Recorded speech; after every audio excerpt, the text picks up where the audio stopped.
Philippe Grillo de Marseille. C'est cathéter hors note ou... Non, non, j'essaie de changer ça.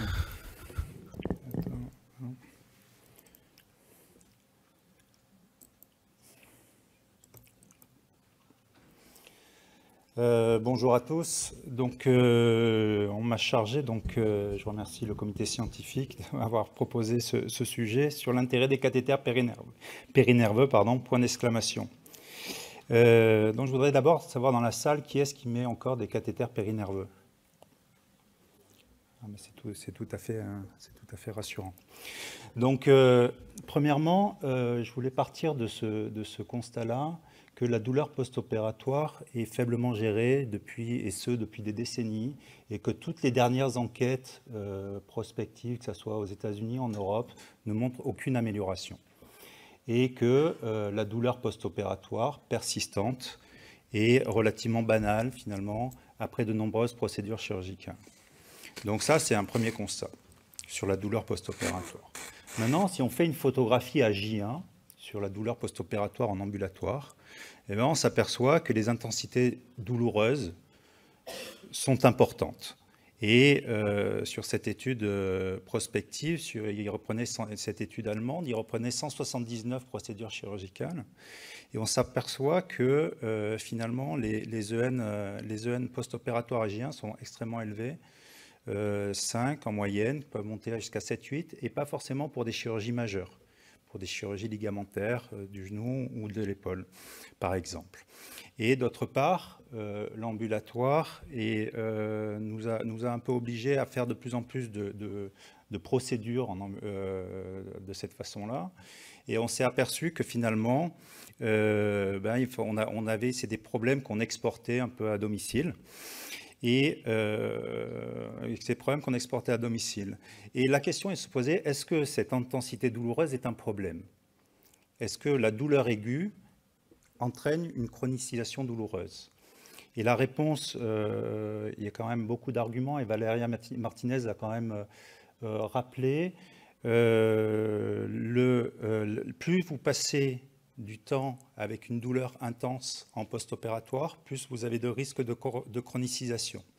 Donc, dans cette étude-là, plus vous avez une EN supérieure à 4 les 24 premières heures, dans la durée également, au plus vous risquez de vous chroniciser à 24 heures et à 6 mois et 1 an. Pardon.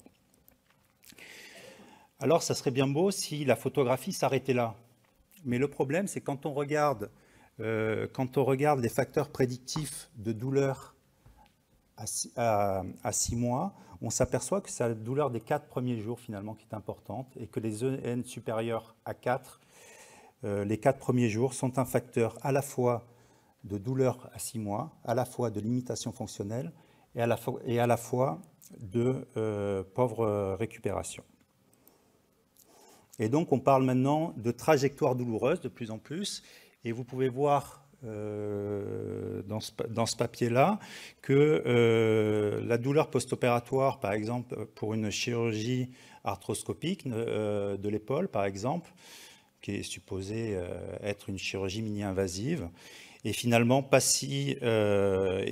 assez importante, et même à J3, on se retrouve avec des EN, comme vous pouvez voir, aux alentours de 5,5-6.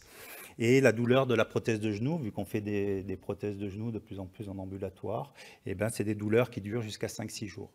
Donc il est faux de dire ou de nous faire croire que la douleur post-opératoire, c'est un événement en ambulatoire qui s'arrête à J1, voire J2.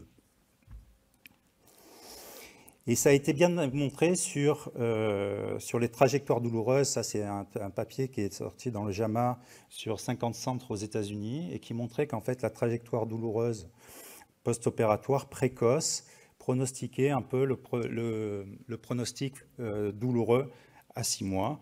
Et ils ont pu identifier 2 populations de patients, des patients qui étaient des slow pain responders, qui correspondaient à peu près à 30% des patients. Et ces patients-là, qui avaient une mauvaise trajectoire douloureuse précoce, eh ben, se chronicisaient et avaient des scores de récupération, notamment au niveau de la douleur, qui étaient complètement altérés. Le problème, c'est qu'avec une douleur post-opératoire importante, il y a une corrélation forte, on ne se réhabilite pas bien, on ne récupère pas bien. Et ça a été montré. Et au plus, donc en bas, vous avez les scores de récupération fonctionnelle. Et là, vous avez les scores de douleur. Et tant que la douleur est contrôlée, ben, plus vous contrôlez votre douleur, plus votre récupération fonctionnelle est meilleure. Donc on se réhabilite bien que quand on n'a pas mal. C'est compliqué de faire de la kiné quand on a mal. Alors, qu'est-ce qu'on a en ambulatoire? Quel est le premier intérêt des cathéters? Ben, le premier intérêt des cathéters, c'est que ça prolonge l'anesthésie loco-régionale. Et ça prolonge l'anesthésie loco-régionale. Alors, qu'est-ce qu'on nous a proposé? On nous a proposé l'infiltration périarticulaire. L'infiltration périarticulaire, et quand on regarde ce papier de Sopshine, on s'aperçoit quand vous rajoutez de la ropivacaïne, de l'adrénaline, de la morphine ou du kétorolac, et ben qu'on arrive à des durées, allez, disons, aux alentours de 10 heures, 9,5 à 10 heures. Donc, ce n'est pas suffisant pour traiter une trajectoire douloureuse d'une prothèse de genou. Alors, on a, comme autre alternative, l'injection unique. L'injection unique, et là, c'est une méta-analyse qui retrouvait, en fait, que vous avez, à partir de la 8e heure, vous commencez à avoir une différence d'efficacité analgésique, et que l'efficacité analgésique, vous avez de la 8e heure jusqu'à la 72e heure avec l'anesthésie loco-régionale continue. Alors, on a dit, ben, on va faire de la dexaméthasone, tout ça pour éviter de mettre des cathéters, on va faire de la dexaméthasone pour prolonger l'anesthésie loco-régionale. Et donc là, j'ai pris l'étude d'Olivier, de l'équipe d'Olivier et de Philippe Marty, qui montrait bien déjà qu'il n'y avait aucune différence entre, que ça soit en périneural ou en systémique.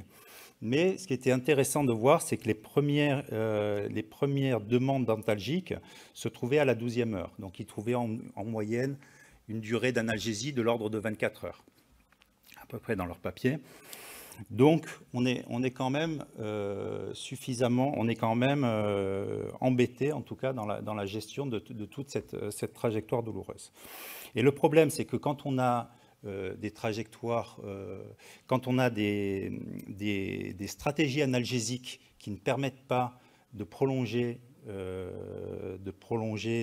durée d'analgésie, donc on utilise des opioïdes.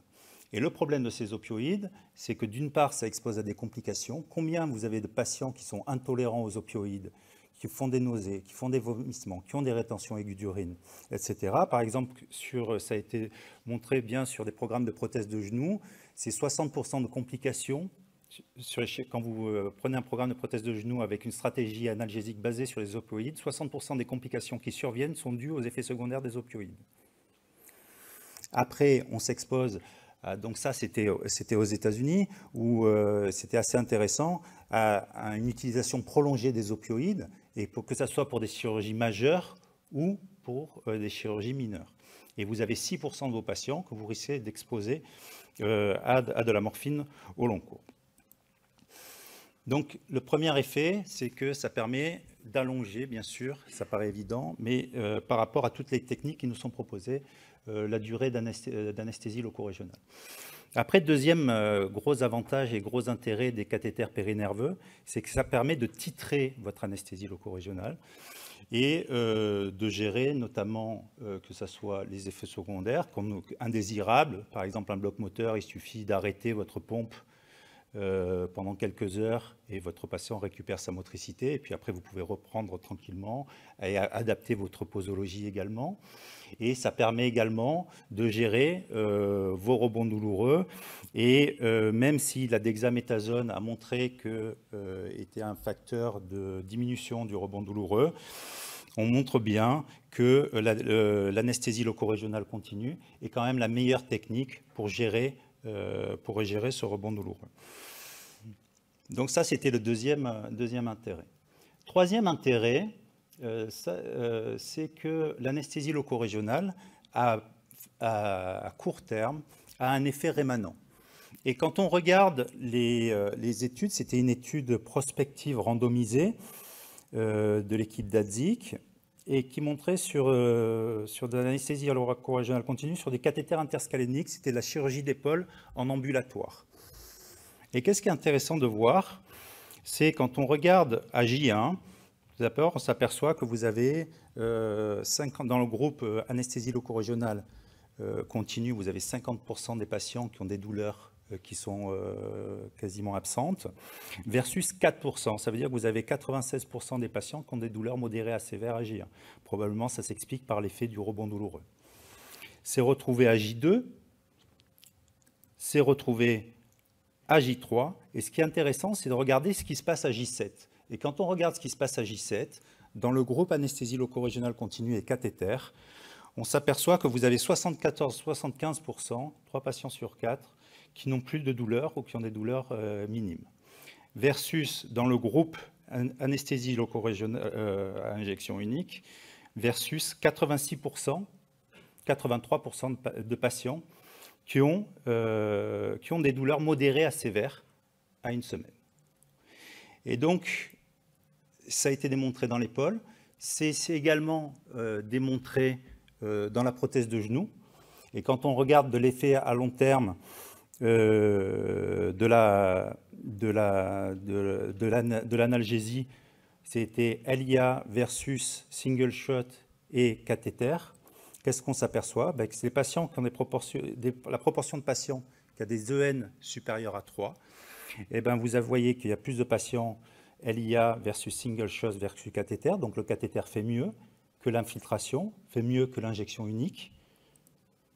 Et ça, on le retrouve à J1, on le retrouve à J2 et on le retrouve à 1 mois. Donc pourquoi? Parce que probablement les patients, c'est des patients qui ne se chronicisent pas. Alors, on a voulu avoir on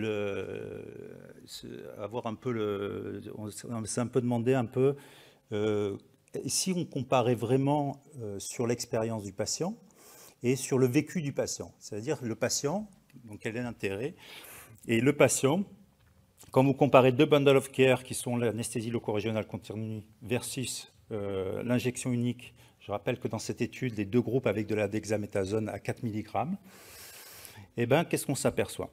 On s'aperçoit que les patients, donc on avait identifié deux types de populations, des populations de patients qui étaient non catastrophistes et des patients qui étaient catastrophistes.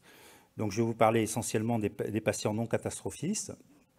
Et on s'aperçoit que le vécu, c'est des patients qui ont un meilleur vécu de leur anesthésie après cathéter continu. Et ça s'explique parce que dans la dimension douleur, on est plus efficace.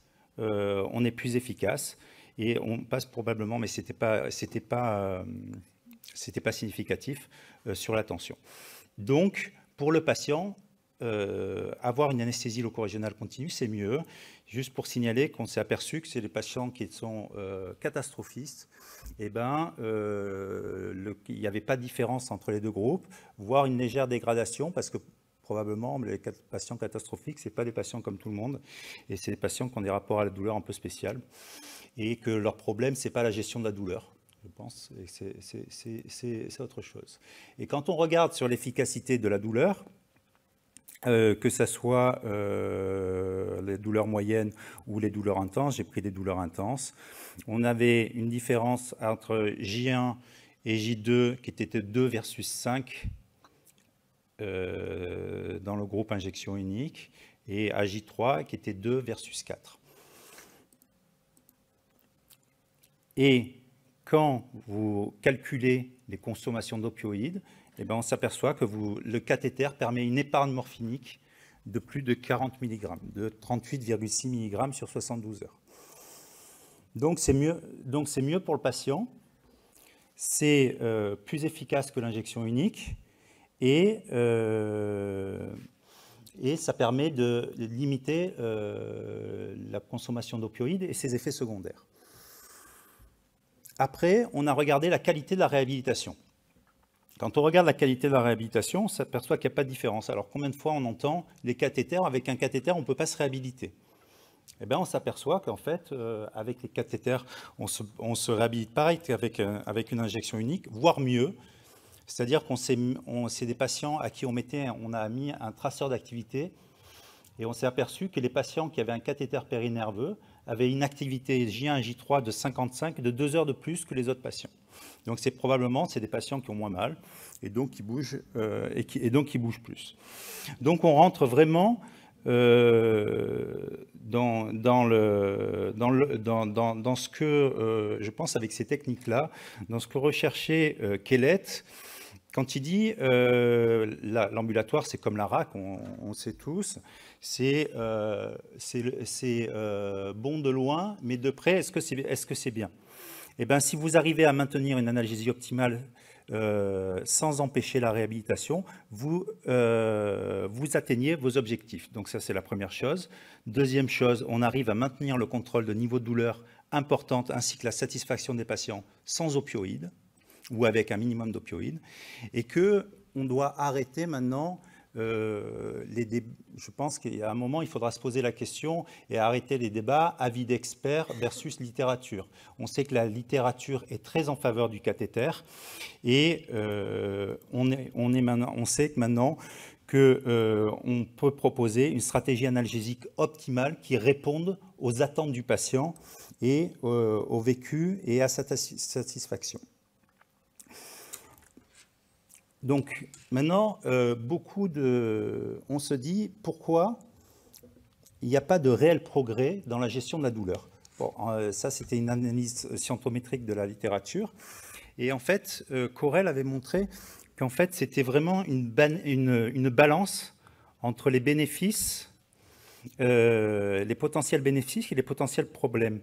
Et qu'il suffisait en fait d'augmenter le temps, votre vigilance, pour augmenter votre expertise, dans des protocoles, à faire dans vos structures, à faire rentrer l'anesthésie loco-régionale dans vos structures, à remettre des cathéters, à reformer vos infirmières et remettre en place des protocoles. C'est comme ça que vous arriverez à faire pencher la balance du bon côté et à limiter la pression de production.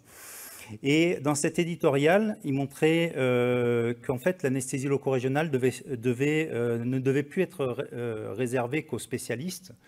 Et l'anesthésie loco-régionale, le patient devait pouvoir accéder à ces techniques d'anesthésie loco-régionale et d'anesthésie loco-régionale continue, et qu'il y avait 3 moyens pour cela. La première chose, c'était arriver à sélectionner des blocs à haute valeur ajoutée, première chose. Deuxièmement, il fallait élargir les compétences. Et troisièmement, ce qui est le plus dur, c'est-à-dire implémenter ces techniques-là dans des parcours de soins. Et en fait, si on regarde un peu de près, ce qu'il proposait est assez simple. On propose, il suffit de savoir faire 4 blocs, allez, on va dire 5 blocs, un bloc interscalénique, un bloc axillaire, un bloc fémoral, un bloc poplité et on va dire un bloc du canal des adducteurs, pourquoi pas. Et donc en choisissant ces blocs, en les répétant et en commençant en les répétant, voilà, tout simplement, et en les répétant, on va pouvoir implémenter et pouvoir passer un peu les barrières liées à l'implémentation, qui sont quoi finalement? Qui sont, pourquoi on ne pose plus de cathéter? Pourquoi? Parce que déjà il y a un manque de compétences. Il y a un manque de compétences, pas du fait des anesthésistes, parce que les gens n'en mettent plus. Les gens n'en mettent plus, donc si vous ne mettez pas des cathéters en hospitalisation, il ne faudra pas alors commencer à s'amuser à les mettre en ambulatoire. Hein. Donc ça, c'est la première étape. Deuxièmement, il faut que vous ayez conscience. Maintenant, toute la littérature est quand même extrêmement en faveur des cathéters périnerveux, de l'anesthésie loco-régionale continue. Et donc, il faut en avoir conscience et avoir conscience que ce n'est pas si compliqué. Et personnellement, je travaille dans une structure privée avec un haut débit. On fait essentiellement de l'orthopédie et on doit être à plus de 3000 ou 3500 cathéters en ambulatoire. Et c'est un investissement initialement, mais on a su résister à la pression du temps. Comment? on arrivait plutôt au départ pour s'installer, pour se préparer. On avait des chargeurs d'ALR dédiés, etc.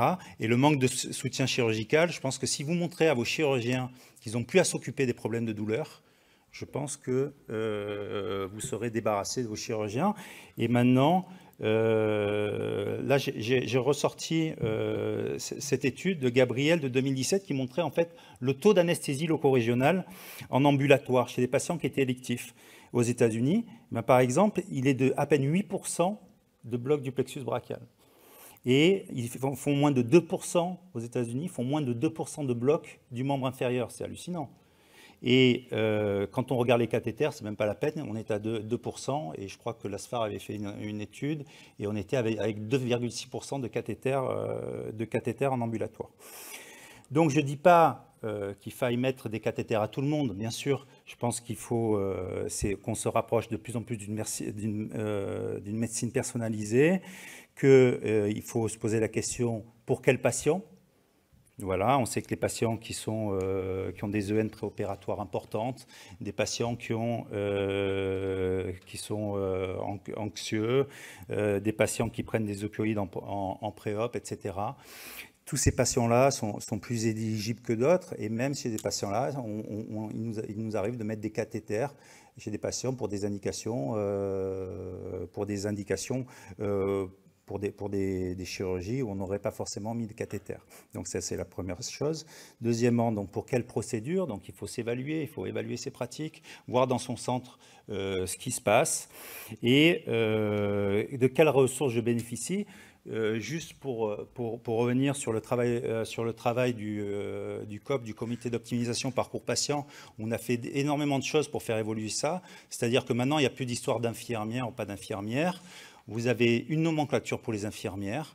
On a fait modifier le décret de compétences des infirmières. Donc, elles sont autorisées à retirer des cathéters à domicile, à prise en charge. Et donc, tout est encadré par le protocole de l'ANSM 2012. Donc, il n'y a plus aucun frein, en tout cas légal, législatif en France. Il y a une cotation pour ça. Donc, il n'y a plus aucun frein à la mise en route d'anesthésie loco-régionale continue. Et là, je vous ai repris cette étude de King, l'équipe de Mariano. Donc, c'est des patients qui bossent c'est des anesthésistes qui bossent à Palo Alto, donc sur la côte ouest. Et donc, c'est pour vous montrer le rayonnement un peu qu'ils ont. Et donc, ils prennent en charge, c'est la chirurgie du membre supérieur. Et donc, vous voyez qu'ils prennent en charge même des patients sur la côte est, qui repartent le soir en ambulatoire qui prennent l'avion sur la côte est, et que ça soit dans des milieux ruraux ou dans les milieux urbains. Donc, c'est vraiment pas un facteur limitant et ça reporte essentiellement sur de l'organisation.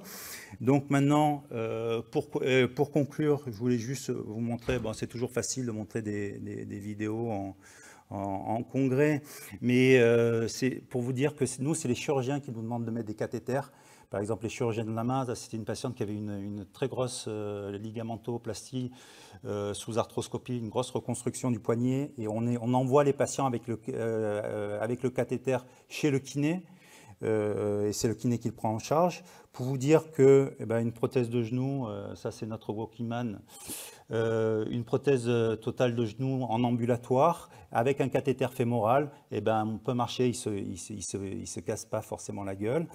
Et enfin, dernière chose, c'est toutes ces techniques-là, il faut les développer, les affiner en hospitalisation avant de les faire en ambulatoire. Et une fois que vous êtes sûr que vos patients, toutes vos coiffes, etc., par exemple, ne prennent plus que des comprimés, une analgésie multimodale simple, vous pouvez vous attaquer, tout à fait vous attaquer à l'anesthésie loco-régionale en ambulatoire. Voilà, je vous remercie et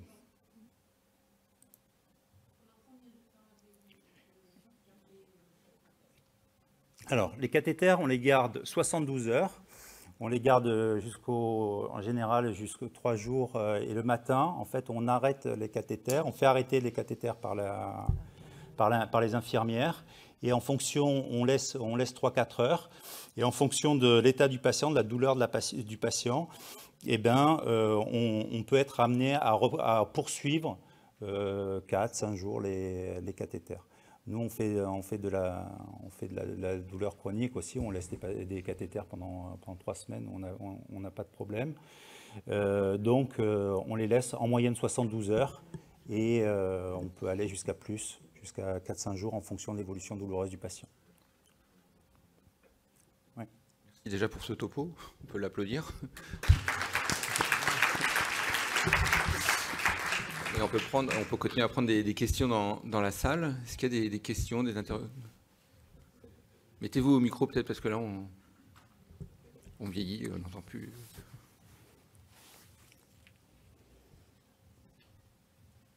C'est peut-être une question un peu bête, mais je suis encore qu'interne, donc j'ai une excuse. Je me posais la question moi, de la place des anesthésiques locaux à libération prolongée par rapport aux cathéters qu'on utilise, tel que vous en parlez ici. Par exemple, la lévobupivacaïne liposomale, est-ce que ça peut remplacer plus tard le cathéter ou Ouais, bah pour l'instant, on n'a rien, il n'y a aucun produit. Il y avait l'Xparel qui a montré qu'il n'y avait aucun effet plus que la bupi isolée. Donc l'Xparel n'a pas fonctionné. Et pour l'instant, il n'y a toutes les études se sont arrêtées pour des problèmes, je crois, pour des problèmes de conditionnement, en fait, où c'est très compliqué de déposer une matrice avec un anesthésiant local et que l'anesthésiant local reste au contact de la matrice et au contact du nerf. Donc pour l'instant, il n'y a rien qui est sorti. Et justement, on nous a fait espérer pendant 5-10 ans, on s'est dit, ça y est, c'est plus la peine de mettre des cathéters. Il y a l'anesthésie locale idéale, en fait, hein, qui est celui qui permet de prolonger sans bloc moteur, etc. Enfin, pour l'instant, il n'existe pas. J'avais vu, en début d'année, j'avais présenté une étude pour mon service d'anesthésie orthopédique, ouais. Une étude où ils avaient utilisé de la lévobupi sur des bis dans la chirurgie de l'épaule. Ouais. Et ils avaient une efficacité sur 72 heures qui était similaire au cathéter. Sur des matrices, c'est ça? C'est sur, de la lévobupi? La lévobupi liposomale. Ah, liposomale? Ouais. Vous l'avez publié? Ça a été publié. On avait essayé de l'avoir, on n'avait pas réussi à l'obtenir. Et vous avez des durées d'action de combien de temps? Ça montait à 72 heures pour les... il me semble. Ouais, je ne suis pas du tout au courant et enfin, ça m'étonne, mais oui, je regarderai. Je regarderai, mais pour l'instant, et ça n'a pas été commercialisé encore, j'imagine? C'est commercialisé, mais en tout cas, on l'a pas en France. Enfin, c'est difficile de l'obtenir en France. On l'a pas en France, en fait. Et après, il y avait une histoire, mais qui n'est pas encore complètement déliée, mais peut-être qu'Olivier en parlera après, mais aussi la toxicité nerveuse des bupis liposomales. C'est pour ça que autant d'infiltration, les Américains se régalent, autant sur le périnerveux, ils sont un peu plus tièdes. Est-ce qu'il y a d'autres... J'ai deux questions. D'une part, à l'époque, on mettait davantage de cathéters. J'ai quand même l'impression qu'on en mettait plus il y a quelques années. Il y avait la plupart des problèmes médico-légaux en anesthésie loco-régionale portaient sur les patients qui avaient un cathéter, pas sur les patients qui avaient eu un single shot. Donc la question c'est, est-ce que vous avez des datas là-dessus? Qu'est-ce qu'il en est? Est-ce que vous le suivez? Et puis la deuxième question, c'est quel est le devenir de ces patients? Parce que finalement, j'ai l'impression que là, on n'a pas des collectifs énormes et que quel est le devenir de ces patients qui ont eu un cathéter versus ceux qui n'en ont pas eu, en termes de douleur chronique, par exemple. En termes de douleur chronique, donc nous, on avait étudié sur notre étude, on avait fait une SF36 à 45 jours et on montre qu'il n'y a pas de différence entre l'injection unique et le cathéter, donc ça c'est la première chose. Et bon, deuxièmement, l'étude, c'est quand même un collectif de 300 patients, 150 dans chaque groupe. Donc ça, c'était la deuxième chose. Et la troisième chose, sur les problèmes médico-légaux, on en pose beaucoup, on n'a pas de problème et on gère nos complications quand il y en a. Hein, si on a des défauts d'analgésie ou des infections, c'est des choses qu'on gère. Je pensais plutôt aux complications nerveuses en fait. Hein. Je pensais davantage aux lésions. On n'a pas de complications nerveuses plus que ça. Après, peut-être juste pour préciser et rabaisser un peu l'emballement, tu as parlé, et c'est hyper important, de la trajectoire douloureuse. C'est-à-dire qu'on n'a pas, pour l'instant, en termes de risque de chronicisation de la douleur post-opératoire, on ne peut pas savoir, au moment où on opère notre patient, s'il va faire une douleur chronique ou pas. On sait qu'on a des facteurs de risque, on a parlé catastrophisme, le profil de certains patients, s'ils sont sous opioïdes, s'ils sont déjà douloureux chroniques, etc. Mais en fait, ça ne suffit pas pour dire ça va évoluer ou pas vers une douleur chronique. Tu as commencé à aborder la trajectoire douloureuse, mais en fait, il faut la suivre un peu plus. Ce n'est pas juste la première semaine. Ouais. On sait qu'il y a la douleur aiguë qui participe et on sait qu'il faut les suivre. Et puis, à 1 mois, 2 mois, 3 mois, on voit qu'en fait, on a des patients qui partent à 3 mois. Il y a une espèce de cut-off, une séparation de ceux qui vont partir vers la douleur chronique, des autres non. Et malheureusement, et je vois qu'il y a quelques believers de l'ALR dont je fais partie dans la salle, on s'attendait tous à avoir l'effet extraordinaire de l'anesthésie loco-régionale sur la douleur chronique. Et pour l'instant, on n'a rien. Pourquoi ? Parce que probablement, il faut une bonne analgésie multimodale, déjà, qu'on fait de mieux en mieux ça. Et que après l'effet de juste gérer le périopératoire ne suffit pas, et pas le seul facteur expliquant la chronicisation de la douleur.